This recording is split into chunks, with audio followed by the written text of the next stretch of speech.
Hi everyone, welcome to Simran's chemistry class.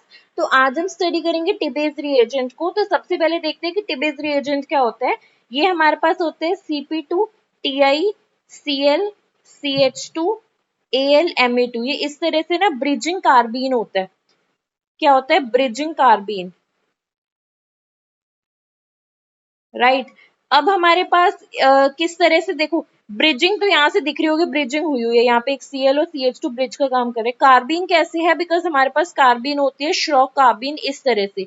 ये इस Schrock carbene की प्रोटेक्टेड फॉर्म है।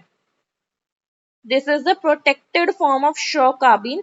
क्यों? क्योंकि जो श्रॉक कार्बीन होते हैं ना, वो बहुत ही ज्यादा न्यूक्लियोफिलिक होती है।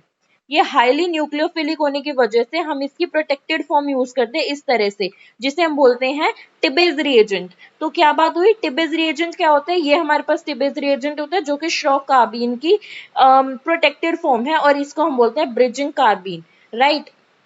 नेक्स्ट हम देखते हैं कि इसकी प्रिपरेशन किस तरह से होती है। So next, preparation of bridging carbene और टिबेज reagent। ब्रिजिंग कार्बीन और टिबेज reagent किस तरह से हम प्रिपेयर करते हैं, तो इसको ध्यान से देखना। हम स्टार्टिंग मटेरियल लेके चलते हैं Cp2 TiCl2। इसमें हमने ऐड करना है AlMe3, right. Me means methyl group है, यहाँ पे CH3 ग्रुप है, मिथाइल ग्रुप। तो सबसे पहले स्टेप में क्या होगा, यहाँ से एक Cl और इस मिथाइल AlMe3 को इस तरह से भी हम लिख सकते हैं MEAlMe2। यहाँ से एक Cl ग्रुप और यहाँ से ये पूरा ग्रुप निकल जाता है और ये मिथाइल की इंसर्शन हो जाती है। देखो किस तरह से बचता क्या है, Cp2Ti, एक Cl बचता है, एक यहाँ पे मिथाइल ग्रुप इंसर्ट हो जाता है और ये पूरा का पूरा रिमूव हो जाता है AlClMe2, right. This is the first step. Next step में क्या करना है, जो यहाँ पे बना है इसमें हमने फिर से AlMe3 ऐड करना है। तो देखो यहाँ पे जो CH3 ग्रुप है ना, इसको मैं इस तरह से लिख सकती हूँ CH2H, राइट। और इस AlMe3 को हम इस तरह से लिख सकते हैं MEAlMe2। ठीक है, तो अब क्या होगा, ये मिथाइल जो है वो इस हाइड्रोजन को एक्सट्रैक्ट कर लेगी, ये अपने इलेक्ट्रॉन्स यहाँ रखेगी, और ये जो है ये इस इलेक्ट्रॉन डेफिशिएंट एल्यूमिनियम पे अटैक करेगा, बिकॉज एल्यूमिनियम कैसा होता है, इलेक्ट्रॉन डेफिशिएंट। तब हमारे पास एक ब्रिजिंग सा कॉम्प्लेक्स बनेगा कुछ इस तरह से, Cp2 TiCl। यहाँ से हमारे पास मीथेन निकल जाएगा, क्योंकि यहाँ से हमारे पास मिथाइल और एक H ग्रुप निकला है, तो मीथेन निकल गया। अब हमारे पास यहाँ पे क्या लगा है, CH2 ग्रुप ऑलरेडी प्रेजेंट है, यहाँ पे Al पे इसने अटैक किया AlMe2, और यहाँ से इन दोनों का बॉन्ड बन जाता है, बिकॉज ये क्लोरीन जो है वो इस इलेक्ट्रॉन डेफिशिएंट को अपने इलेक्ट्रॉन्स देती है। तो इस तरह से हमारे पास ये ब्रिजिंग लिगेंड बनता है, ब्रिजिंग कार्बीन बनती है, जिसे हम बोलते हैं टिबेज रिएजेंट। इसी को हम बोलते हैं टिबेज रिएजेंट। तो ध्यान से देखो किस तरह से बनी।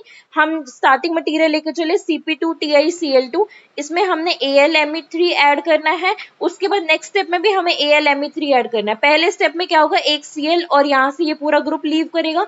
दूसरे स्टेप में मिथेन निकलेगी और यहाँ से हमारे पास जो है वो ब्रिजिंग लिगेंड बन जाएगा, ब्रिजिंग कार्बीन, जिसे हम बोलते हैं Tebbe's reagent, right. So this is the preparation. अब नेक्स्ट बात करते हैं। देखो, हर रिएजेंट का कुछ ना कुछ फंक्शन होता है, तो टिबेज रिएजेंट का क्या फंक्शन है उसको देखते हैं। तो इसका ये काम है कि इसे जहां पर भी कार्बोनिल ग्रुप दिखेगा ना, तो ये उसे कोई भी कार्बोनिल ग्रुप हो, ये उस कार्बोनिल ग्रुप को किस में कन्वर्ट करेगी, CH2 में। देखो ये सपोज मेरे पास कोई भी कार्बोनिल ग्रुप है, क्या क्या हो सकता है, ये एल्डिहाइड हो सकता है, कीटोन हो सकता है, ये एस्टर हो सकता है, ये अमाइड हो सकता है, एसिड हो सकता है। कोई भी कार्बोनिल ग्रुप दिखे, ये जो टिबेज रिएजेंट है ये उसे किस में कन्वर्ट कर देगी, डबल बॉन्ड CH2 में, राइट। तो ये कार्बोनिल को इसमें कन्वर्ट कर देगी। तो देखने में ना ये काम हमें विटिग रिएजेंट जैसे दिख सकता है। विटिग रिएजेंट का क्या काम था, विटिग रिएजेंट एल्डिहाइड को और कीटोन को इन कार्बोनिल्स को कन्वर्ट करता था यहाँ पे C डबल बॉन्ड CH2 में, इसका ये काम था। लेकिन टिबेज रिएजेंट एक स्टेप फर्दर है, ये सभी को, सारे कार्बोनिल कंपाउंड्स को कन्वर्ट कर देता है इस कंपाउंड, इस ग्रुप में, राइट। तो इस तरह से ये टिबेज रिएजेंट का फंक्शन है। अब हम देखते हैं कि काम किस तरह से करते हैं, इसका मैकेनिज्म देखते हैं। तो सबसे पहले देखो हमने क्या किया, हमने सबसे पहले टिबेज रिएजेंट ड्रॉ किया। क्या था, Cp2 TiCl CH2 AlMe2।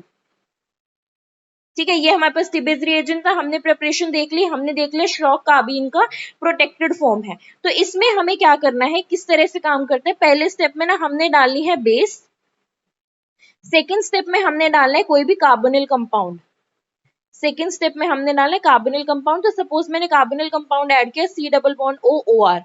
ये कार्बोनिल कंपाउंड ऐड करने पे ये टिबेज रिएजेंट का क्या काम होगा, इसकी मिथिलेशन करनी, इसमें कार्बोनिल ग्रुप की जगह पे यहाँ पे double bond CH2 group insert करना, इस तरह से ये इसका काम है और ये हमारा प्रोडक्ट है। राइट अब हम इसका मैकेनिज्म देखते हैं किस तरह से होता है। तो सबसे पहले देखो बेस का क्या काम होगा। बेस यहाँ पे एल्यूमिनियम जो है लुइस एसिड है, जो बेस है वो लुइस एसिड पे अटैक करेगा। देखो इस तरह से इसको हम यहाँ पे समझते हैं, Cp2TiCl CH2Al Me2। अब हमने बेस डाला है, बेस किस पे अटैक करेगा, इस लुइस एसिड पे, क्योंकि बेस के पास इलेक्ट्रॉन पेयर्स होते हैं। तो यहाँ से इस ये यहाँ पे शिफ्ट होगा और ये यहाँ से रिमूव हो जाएगा। तो इस तरह से हमारे पास बनी हमारी Schrock carbene which is Cp2Ti double bond CH2। अब ये जो श्रॉक कार्बिन है हाईली न्यूक्लियोफिलिक है, किस तरह से इलेक्ट्रॉन इधर लेगी और ये किस में कन्वर्ट हो जाएगी, Cp2Ti पॉजिटिव CH2 नेगेटिव। अब ये जो है ये न्यूक्लियोफिलिक सेंटर का काम करेगा, ये किस पे अटैक करेगा, कार्बोनिल ग्रुप पे अटैक करेगा। राइट अब इसको हम नेक्स्ट स्टेप में देखते हैं। हमारे पास श्रॉक कार्बिन बनी थी Cp2Ti पॉजिटिव और यहाँ पे बना था CH2 नेगेटिव। नेक्स्ट स्टेप में हमने कार्बोनिल ग्रुप ऐड किया था इस तरह से R C double bond O O R। Right तो अब क्या होगा, ये नेगेटिव, ये कार्बोनिल ग्रुप है, ये इलेक्ट्रॉन पेयर लेगा, ये यहाँ से इस पे अटैक करेगी और इस तरह से हमारे पास बनेगी Cp2Ti पे पॉजिटिव चार्ज है, ये जो कार्बन है CH2 वाली किसके साथ अटैच होगी, इस कार्बन के साथ। ये कार्बन ऑलरेडी OR और R के साथ अटैच है और यहाँ पे जो ऑक्सीजन है उस पे नेगेटिव चार्ज है जो इस पॉजिटिव के साथ इंटरेक्ट करेगा। तो ये नेगेटिव पॉजिटिव मिलके एक बॉन्ड बना लेंगे इस तरह से। तो हमारे पास एक 4 मेंबर्ड रिंग बनी है, 4 मेंबर्ड रिंग बनी है। अब नेक्स्ट स्टेप में क्या होगा, देखो इसको ध्यान से, इसको हम ऐसे शो करते हैं कि ये जो बॉन्ड है वो टूट के यहाँ पे आएगा और ये यहाँ पे आएगा। तो हमारे पास क्या बना, यहाँ से देखना, सी के साथ OR और R ग्रुप पहले से ही अटैच है और इसके साथ अब डबल बॉन्ड CH2 आ गया है। राइट प्लस यहाँ से हमारे पास क्या बनेगा, Cp2TiO, Cp2TiO। तो ये हमारे पास बना और ये हमारे पास क्या बना, ये हमारे पास कार्बोनिल कंपाउंड की जगह C डबल बॉन्ड O की जगह C डबल बॉन्ड CH2 लग गया। ये हमारे पास क्या होगी, मिथिलीन ग्रुप की इंसर्शन होगी जिसे हम बोलते हैं मिथिलेशन, मिथिलिनेशन। इसको हम बोलते हैं कि मिथिलीन ग्रुप यानी कि CH2 ग्रुप की इंसर्शन हो गया। राइट तो ये हमारे पास काम होता है टिबेज रिएजेंट का, इस तरह से मैकेनिज्म होता है। क्या किया हमने